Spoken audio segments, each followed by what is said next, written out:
Hashem le Chob Israël ce matin, le Nishmat Avraham Bar Rachel et Hashem la Refoua Shlema Mordechai Bar Esther. La Gemara ce matin discute d'une loi de Yom Tov. Comme vous savez, Shabbat et Yom Tov sont pareils. Il y a une seule différence, que tout ce qui est Ochel Nefesh, tout ce qu'on a besoin de préparer pour Ochel Nefesh, ou de choses qui ont à voir avec Ochel Nefesh, ils sont permis le jour de Yom Tov. La Gemara va discuter de la loi du transport le jour de Yom Tov. Le Shabbat, on ne peut pas transporter s'il n'y a pas de Eruv. Okay? Et qu'est-ce que c'est Eruv? Selon le Shulchan Aruch, Eruv c'est une clôture. Carrément une barrière, une clôture, un mur. Ça c'est Eruv. Alors quand il y a une clôture aux quatre coins, à l'intérieur de ces Eruv, tu peux transporter. Le Rama, il dit que même un mur virtuel. Qu'est-ce que c'est un mur virtuel? Avec un fil. Tu as un fil qui entoure une place. À l'intérieur de cette place, tu peux transporter. Comme ça, il dit le Rama. Maintenant, tout ça c'est pour Shabbat. Mais Yom Tov, si c'est Tzorech Ochel Nefesh, tu n'as pas besoin de Eruv. Même si tu habites dans un endroit qui n'a pas du tout de Eruv, tu peux transporter. Mais tu ne peux pas tout transporter. Tu peux transporter que des choses qui ont à voir avec Yom Tov. Alors, par exemple, tu veux aller à la synagogue avec ton mahzor. Tu as un mahzor avec la traduction française ou quelque chose que tu es habitué avec, et c'est rien qu'avec ce mahzor que tu peux prier. Dans ce cas, tu as le droit de le prendre de chez toi à la maison vers la synagogue. Pourquoi? C'est tzorer. C'est pour un besoin. Mais pour le ramener, tu ne peux pas. Pourquoi tu veux le ramener? Tu as pris à la synagogue, mais tu n'as plus besoin à la maison. Rien que pour le garder, non.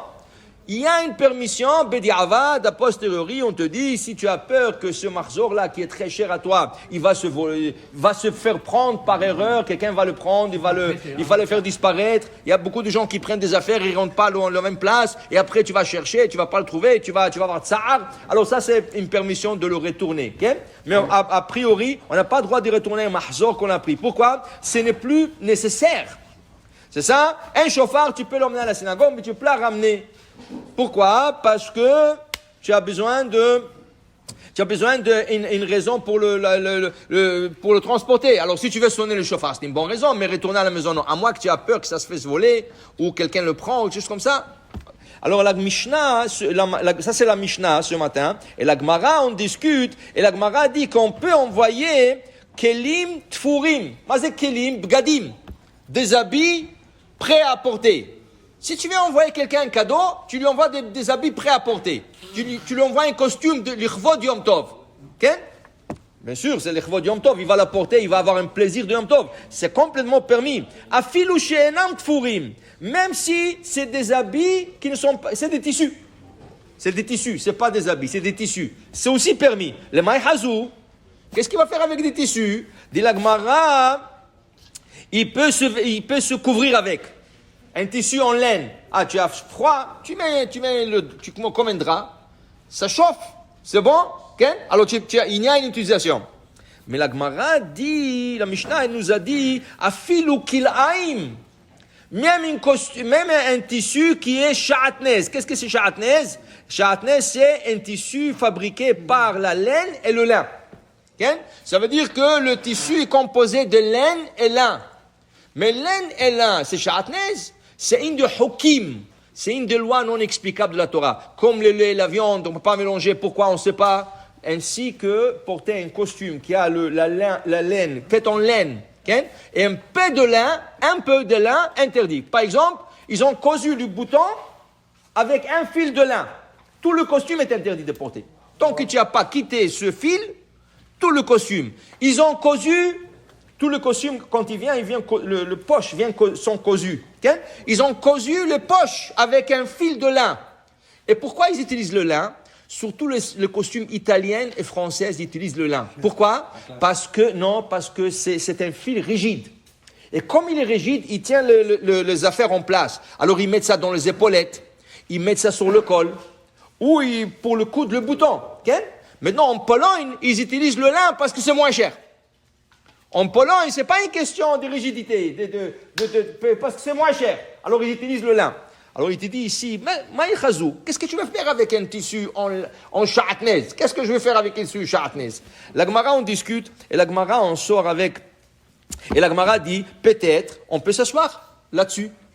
Peut-être on met comme un tapis, Et il s'assoit. À l'époque du Talmud, il n'y avait pas de chaise. Alors, il dit la Gemara, non. Selon la Torah, oui, on a le droit de s'asseoir sur un tissu qui fait en laine et lin. Ken? Chez Neymar, lo ya'ale alecha. Tu ne le porteras pas sur toi. Selon la Torah, je peux le mettre par terre, je m'assois, il n'est pas sur moi. Moi, je m'assois sur lui. Okay?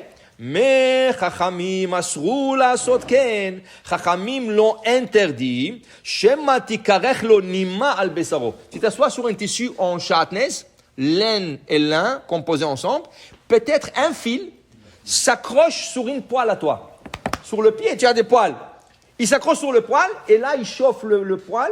Ça, et Chachamim l'ont interdit chez Matikaïchlon. Maintenant, quand ils ont fait le décret, même si tu as 10 matelas, la Gemara dit 10 matelas, un par-dessus l'autre, et toi tu t'assois au haut, sur le 10e matelas, mais le dernier matelas, le 10e en bas, il est sha'atnez, tout c'est interdit de s'asseoir.